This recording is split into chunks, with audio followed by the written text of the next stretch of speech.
So for today's Daily Bread video, I wanted to do something a little self-indulgent, which is to walk you through how the sacristans, vergers, and clergy would set the table for a Eucharist on a normal Sunday. Now, I don't actually have the luxury of being at church to film this, so instead I'm using some props from my house, but I'm going to be supplementing that with some images from a liturgical supply website so that you actually know what I'm talking about. But here's how it goes. After the peace, during the offertory hymn, the deacon will stand up and move over to the altar to set the table. Now, deacons don't consecrate bread and wine. Instead, during the Eucharist, their role is to set the table, which is sort of an extension of their historic role in the church as an organizer. So the first thing we bring up is the vested chalice, which has a purificator, a pall, and a corporal on it. Now, the purificator is a small piece of cloth that we use to wipe the chalice after people drink, as well as to cover it when it's not in use. On top of that is the pall, which is a stiffened piece of linen that both supports the corporal on top as well as covers the chalice if there are flies around.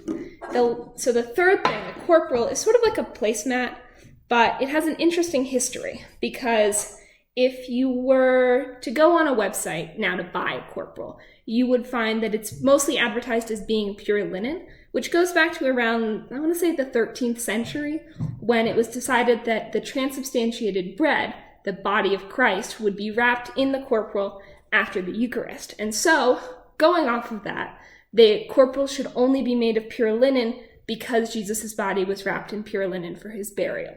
So, the chalice goes at the top of the corporal.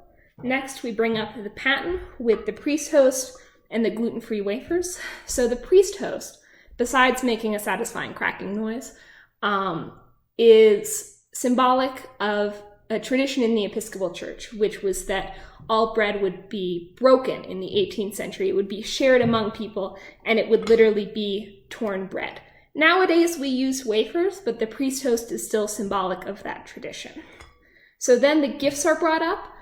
They're called the gifts because in some churches they are actually gifts from the congregation. That is the wafers, which go on the paten, then the wine and the water. Now the first thing the deacon will do is they'll pour wine into the vested chalice, which is now called the mixed chalice, because then the deacon will add water to the chalice and to the remaining wine. Now this is symbolic of two things. One, in Jesus' time, they actually would dilute their wine with water. And it's also a symbol of the combining of the mortal, which is the water, and the divine, which is the wine, that happens in the Eucharist. And that's pretty much it for setting the table. After the actual consecration will come up, we will bring more patens to distribute the bread onto. We'll take the wine back to pour it into the other chalices, but that's about it. Hi, it's Nina again. I was editing the video and then the rest of it got messed up, but here's the gist of it.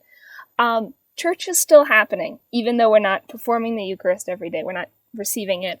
But just like during pledging season, please keep in mind that that is like such a minuscule portion of what St. Columba's actually does, and so much of that is still happening. And that's it. Thank you.